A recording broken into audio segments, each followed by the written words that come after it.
You're watching Capitol Connection from the Illinois State Capitol. The field is set in the race for governor. 5 Republicans have now submitted their petitions to be on the ballot on June 28th to duke it out and figure out which one of those candidates will emerge to challenge Governor Pritzker in November. Jesse Sullivan was the last of them to appear at the State Board of Elections on Monday this week and point his fire at Governor Pritzker. At the same time, Republicans in the House and Senate continue rolling out their orchestrated messaging campaign, trying to make the case that Governor Pritzker has fallen short in his oversight and administration of state agencies. We're hearing from people across the state that there are so many agencies that Pritzker is in charge of that are totally failing. I mean, we look at the Department of Veterans Affairs even today is being sued. We obviously know FOID has been a big issue for constituents. This is something I've been hearing from constituents for months. If you want to change Illinois, you have to change the governor's office. We have a governor who has done a terrible job. Results that he's gotten are awful, and people are fleeing, voting with their feet, leaving the state. You look at my record and my background. If you need political experience to be a good leader, then I think Joe Biden will be on Mount Rushmore. But that's not going to happen because political leadership, especially in the state of Illinois, has led to our demise. Joining us now is House Republican Deanna Mazzochi. She sat on the Special Investigative Committee that oversaw the investigation into former House Speaker Mike Madigan some time ago. We'll get into that in a minute, but I want to ask you first about this. It looks like an orchestrated campaign. Republicans are building up the message, agency after agency, saying here, there, and the other place, Governor Pritzker fell short in some way. Is this an election year messaging campaign in some way? No, I think we've been talking about all of the ways in which Governor Pritzker has been messing up at the agencies pretty much for the last 4 years. And there's been just a string of broken promises. And I think what's actually different right now is that the media is finally starting to pay attention to them because Governor Pritzker is out there touting his successes when in reality his tenure here has been littered with a string of failures when it comes to state government. The Department of Children and Family Services might be one of the toughest jobs for any director, but also for any state worker who's actually carrying out the job of protecting children in very difficult and dire circumstances. Absolutely. What would Republicans do different? There's a whole, we actually have a whole host of bills that we have put out there in terms of things that we can do differently. And one of the key pieces of legislation that I've authored, HB 5403, the Pritzker administration was actually given an incredible gift when he came into office because the federal government actually gave us a Medicaid, Medicare waiver so that we could do some innovation in these areas with regard to behavioral health and particularly people who, were in need of a high degree of care. And the Pritzker administration completely squandered that opportunity, did nothing. How so? Well, they literally, so the waiver gave us an opportunity to finally start to innovate in terms of how we operate. And instead of actually putting forth those innovative programs that we could be using, trying to increase the number of transitional homes that we have, trying to expand the number of beds, trying to be more creative in terms of getting people with mental health issues into supportive housing, the Pritzker administration literally did nothing. And in fact, it was so bad that the federal government in 2020 threatened to revoke the waiver because the work had not yet been done. Do you have an idea what the obstacle was? So, some of this might have been happening during the pandemic, and I don't know if that created a public health obstacle. I'm guessing here. I don't know. Well, people were still working from home. So to me, a lot of this is just designing the programs and filling out the forms. So I'm not exactly sure why that is the type of work that couldn't be done from home. Well, you mentioned building out bed space or doing things that would put people places, right? And that's been one of the actual challenges is that Director Mark Smith has been held in contempt of court several times. And they use kind of a clunky term for warehousing children. What they mean is just finding a place for them. And a lot of times these kids are left in DCFS offices in state built because they can't find a home for them. Yeah, well, I think one of the contempt citations even mentioned that a child had been forced to sleep in a utility closet, and that's completely unacceptable. But I think that this, that's an area where, we know that we have these kids who are incredibly at risk, who have terrible backgrounds. They've been trafficked, they've been abused, they have severe mental health issues that need to be addressed. And this is an area where you would think the Pritzker administration would want to have a pair of eyes dedicated to really looking at what's going on with these children. And even if he didn't beforehand, after maybe the first or second contempt order, how about by the third, the fourth, the fifth, the sixth? And we're still not seeing any meaningful change by the Pritzker administration. You raised this issue of the Medicaid, Medicare waiver, and basically what that boils down to for viewers at home is funding. It's that if you, and sometimes it's funding contingent on certain behavior or practices. Right. Can the legislature assert that same style of incentive? Can you do something, and I'm going to ask this question in a twofold way. Will Republicans commit, will you commit to voting for increased funding for DCFS in this area if maybe you tie it contingent to some sort of outcome or some sort of behavior? Yeah, well, one of the things that's interesting is we did actually see an increase in DCFS's budget over the last couple of years, and unfortunately, and this was something that we talked about this morning, is that with the increased funding, we necessarily haven't seen any improvement in outcomes. And when that type of thing happens, usually that means you've got a structural problem, you've got an organizational problem, you've got a priorities problem, and those are all things that are squarely within the control of the administration. But in terms of, would we like to see changes? Absolutely we would, and we'd love to be a partner in that. But unfortunately, the governor's taken a bit more of a bury his head in the sand approach. What is your level of confidence in Director Mark Smith?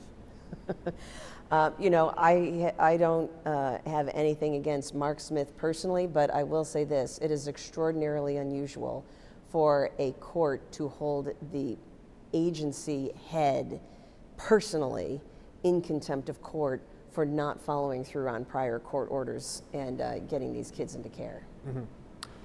There's the Department of Employment Security that came under immense stress during the pandemic, and that has been a place where the Pritzker administration has taken some heat. There are other places, even just this week. The Irvin campaign and Avery Bourne, one of your colleagues in the House, called on the Department of Insurance to take more aggressive action to regulate the insurance industry. There are other state agencies that have had certain, do you see a pattern there? Or I guess state government isn't easy work. This is not an excuse or a cop-out. No question. It's tough work. How would Republicans have handled these things differently or better? Well, actually, when it comes to IDES, one of the things that I found absolutely baffling is that we did not have a robust two-factor authentication plan in place when it came to actually trying to apply for some of these services. Again, a gateway to filter out fraud, you think? To filter out fraud. I filed a piece of legislation on that, went nowhere in connection with the Democratic legislation. Was there some reason of opposition, or just that you had an R in front of your name? Probably, I would assume the latter, but if there was something with the former, I would have been happy to negotiate and try to work the issue out. But unfortunately, that's just not been the style of the Democrats in the legislature this session. There was, back in the beginning of the pandemic, when there was that crush of maybe 1 million workers who lost their job lining up for these unemployment benefits, there was, I think, a real concern that we don't want to impose new hurdles to getting relief. There was this hurry to get the funds out the door, take care of people, and then come back and revisit it. Yeah, but that's a nice idea in theory, but then the problem is that now you have to deal with the massive amounts of fraud. So yes, some people may have been benefiting from that, but some people have also been incredibly harmed by that. And one of the things that I've started to get calls into my office about is now people are starting to get the fraudulent 1099 forms that, and I had one resident call up to my office. They were just beside themselves because they got a fraudulent 1099 form, and then in terms of trying to reach out to IDES said, well, this is fraud, here's my proof, here's my fraud report.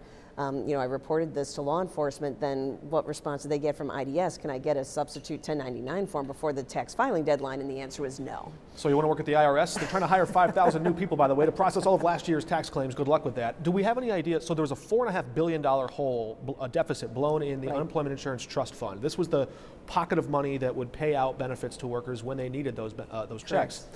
And when all those workers showed up, it was a once-in-a-century problem, right? Right. Let's hope it's once in a century. Let's hope. Do we have any idea how much of that $4.5 billion was legitimate and how much of it was fraudulent? Well, that would be a great question to ask the Pritzker administration. I don't know if they actually know the answer to that. But what I do know is that for this year's budgeting cycle, we are looking at that $4.5 billion hole. My understanding is that for a lot of other states who suffered the same thing, they actually took some of their federal COVID dollars and used those dollars to pay those budget deficits back. Mm-hmm. And unfortunately, here in Illinois, we have not done any of that. Not yet. But there's $4.5 billion right? in a deficit. The Senate just sent a bill over to the House. Maybe you've seen it. It would take $2 billion, roughly, of that COVID money we have left and pay into that deficit. We've only got $3.5 billion in COVID money left. How much of it would you spend on that problem?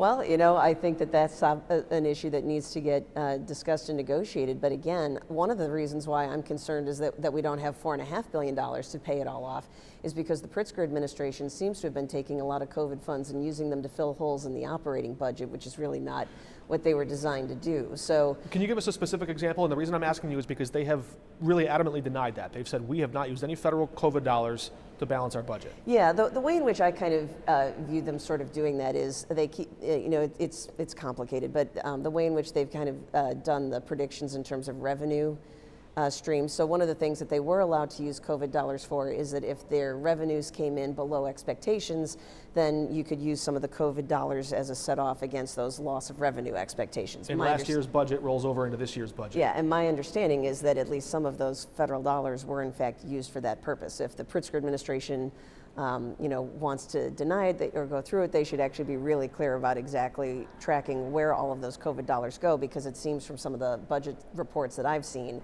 is that that's exactly what they've done. They tell us reporters to follow the money, but in this building, I got to tell you, sometimes it's pretty hard to do. And that's not a cop-out or excuse. It's just really hard to do. With budgets, there's a lot of money moving around all at once. Yeah, and that was actually one of the reasons, too, why Republicans had concerns with some of the prior year's budgets that the Democrats passed, is because they gave the governor unfettered authority to start moving budgeted items around even within the appropriated amount. So to me, it's like, well, how can you say that that's a real ethical budget if the government, if you say, well, we appropriated $20 million here, but the governor can sweep that out and put it into some other pet project with no accountability. Well, you oversight. make a budget once a year, and a state encounters problems every day. Yep. So a governor has to kind of manage the minutia, while the legislature just says, okay, we voted on that thing once last year and it's done, right? I mean, you want to have some flexibility there, don't you? Well, yes or no. I mean, if the legislature said, for example, we want to appropriate $248 million for DCFS, or an additional $1.2 billion for this, or we want to make sure that funds are going to capital projects in XYZ type of ways, if the governor were to then simply say, nope, not going to do it, then the question becomes, does he have that right and where's the oversight? And that's where, unfortunately, I think the Democrats have not been willing to put any leashes or restraints on this governor. I'm glad you raised that issue, because it actually speaks to something else, that politicians will often pass something, go stand in front of cut the red ribbon, and take all the plaudits, the applause for doing something great. They did that years ago. I think it was during the Blagojevich administration when they said, we're going to start funding witness protection programs. They created this new thing. We're going to make sure that if you testify against a violent criminal, we're going to take care of you with this new fund. The legislature never put any money into it. Right. For years it sat dormant. Now again, Democrats are facing criticism from Republicans for a rise in crime, and Governor Pritzker is saying, hey, we're going to put $20 million into that fund that we never quite funded years ago. That was an empty promise back then. Now it's a real problem. Maybe it's a real solution. How do you see the governor? Do you think he's sensitive to crime? No, I think if the governor was actually sensitive to crime, he wouldn't have been signing the pieces of legislation that came out of the General Assembly, particularly, I think it was the one that was at 3 a.m. in the lame duck session. The Safety Act. The Safety Act. And in that instance, what that act is basically doing is taking failed Chicago, Cook County policies and imposing it on the entire rest of the state. And I think it's going to lead to predictably bad results, because in other states where some of these types of angles have been tried, crime predictably has gone up, gotten worse, and it becomes much harder to actually get control of later on. So you're making a prediction. You're not saying that is the cause and that has the effect of the higher crime now, because as you know, the end of cash bail hasn't happened yet. Well, but when you look at what's been happening in Cook County, cash bail has, for all practical purposes, been a thing of the past, right? Cook County has been since 2017, I believe. Judge Evans has been made very clear that they're very hostile to cash bail. Kim Foxx has not been bringing the appropriate motion that you would need to hold someone on cash bail. So that's why you see all of these instances where convicted felons are out on electronic monitoring, then go on to commit more crimes. We've certainly seen the spillover effect in DuPage, where I think at any given time, our DuPage County Sheriff Jim Mendrick has estimated that about half the people in the DuPage County Jail have Chicago or Cook County addresses, and it's because of the crime spillover effect into DuPage County. Aren't there some inherent loopholes or flaws in the cash bail system, though, that a violent criminal or someone who has been in violent circles can just buy their way out and they're locked up, they're detained, they're going to go on trial in a few months, and then they just buy their way back out onto the street immediately. I mean, isn't that an inherent flaw? Well, I mean, but isn't it also an inherent flaw of electronic monitoring that you can have a violent criminal? You acknowledge that's an inherent flaw. Well, I don't know that I would necessarily acknowledge it's an inherent flaw. If that's one of the situations, then maybe the better issue is that the bond wasn't necessarily set high enough on the front end if we're actually concerned about this. But I think that the theory behind cash bail is that you're trying to actually ensure that people are going to show up for their trial, and that there is going to be enough skin in the game that they're not going to want to reoffend while they're awaiting trial. And certainly one of the things that we have seen is that when it comes to getting rid of cash bail and having this on electronic monitoring, there have been it's been made much easier for people to re-engage in criminal activity, and we've even filed some legislation to try to stop that as well. Prosecutors in the courts are even now trying to get a grasp on what this will mean when the change comes in January for the actual process of prosecuting criminals and those accused. The advocates who supported this say they like the fact that people in the current system now, accused of sexual assault or accused of domestic battery, I should say, let me correct myself to say domestic battery, those suspects right now are allowed to walk free. In January 2023, they will be detained. That's debatable, but depending on how bad the accusation is, if it's a sexual assault, sometimes no, they'll be detained, well, or a bond will be set. It depends. It really depends on what judicial system you're in. Maybe that's true of Cook County. I don't necessarily know that would be true of DuPage. I don't know if that would be true of McHenry, Lake, Will, or the other 101 counties in the state of Illinois. But the reason why so many sexual assault and domestic violence advocates celebrated the Safety Act was because they said it would take those people accused of those crimes and hold them, keeping them away from their victims of abuse until the trial.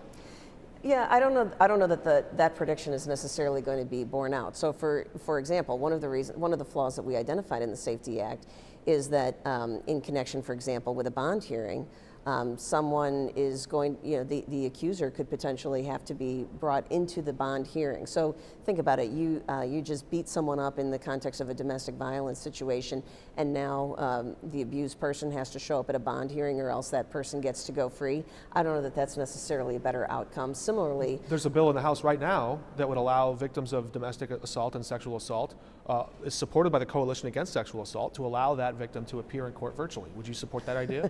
Sure, but I would actually argue that when it comes to the bond hearing, we shouldn't have to force the victim to go through that to begin with, because if the witness has already made a statement and it's a sworn statement under oath, that should be sufficient to, at the very least, initiate some of the bond hearings. And unfortunately, you have a constitutional right to face your accuser, though. That's where it gets in that gray area. Certainly people are sympathetic to victims, but there is that constitutional right of the accused to face their accuser. Yeah, but in the context of a bond proceeding, that's not necessarily the actual criminal conviction. Not the trial, right? So that I think that's a distinction. But one of the other things, though, that the Safety Act did is, remember, there were a lot of different issues where, for example, now our local law enforcement or our sheriffs, if somebody is trespassing on your property or potentially threatening you, right now under the Safety Act, all that the sheriff is allowed to do, or the law enforcement is allowed to do, is issue a paper citation ticket.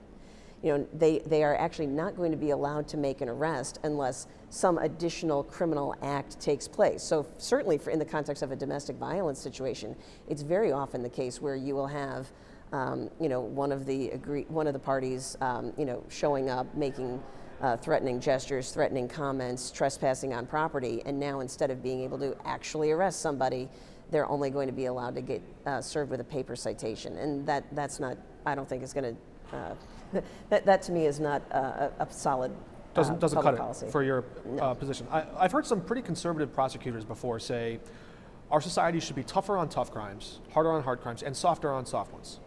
Do you generally agree with that concept? Well, one of the things that I think we've certainly, I can certainly speak to the experience that we've had in DuPage County. I think that there's very much a myth that if you are a genuine first-time offender for a nonviolent crime, that somehow that means you're going to get locked up for decades, and that simply doesn't happen. We all have diversion programs.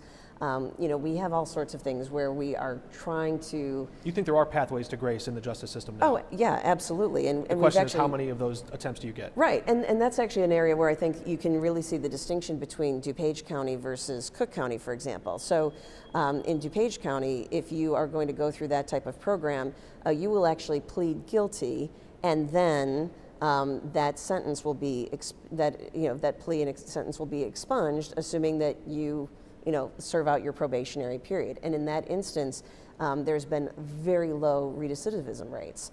However, when it comes to Cook County in Chicago, I think it was a couple of years ago, people in connection with their program came before us, and I asked the question, I said, okay, so how many people actually managed to comply? Mm-hmm. Well, they really didn't collect data beyond 3 or 4 months, but even there they had an abysmal failure rate. I said, okay, so then when they fail, what happens? Well, then we try another program, and then we try another program. It's like, well, at that point, I mean, how many crimes does someone have to commit before you're willing to actually get serious and say, we're going to actually make you go through the process and hold you accountable? That's part of the debate around crime and safety in the House and the Senate this session. We'll see if lawmakers take any of that up. It's an election year. Before we let you go, who do you like for governor?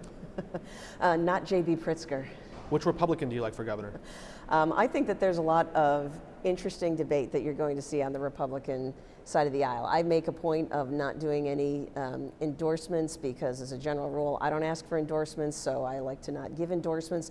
But I do think that what's going to be unique about this election cycle in terms of the Republican primary is you are really going to see some different perspectives, different points of view. I think that you're going to see people are going to have appeal downstate. Some people are going to have appeal in the suburbs. Some people are going to have appeal in the city. And will the general election be decided in the suburbs?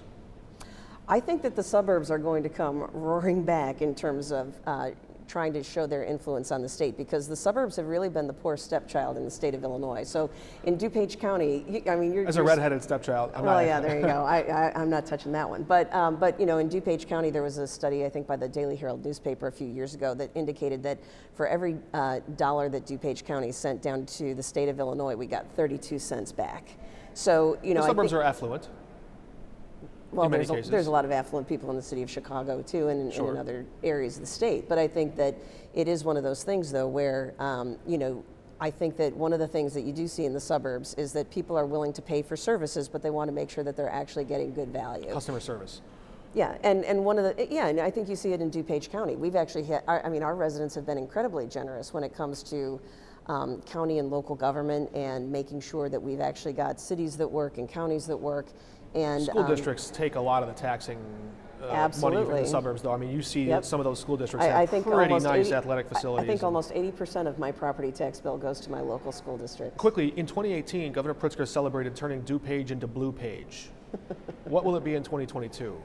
Well, I think that you should start by looking at the fair tax numbers, because that was Governor Pritzker's signature policy that he put millions and millions of dollars behind and a lot of his political capital behind, and it failed 55-45 in DuPage County. So I think that you don't necessarily see a lot of trust coming out of trust for Springfield coming out of DuPage County. I have yet to meet the people that voted to raise their own taxes. It's always raise someone else's.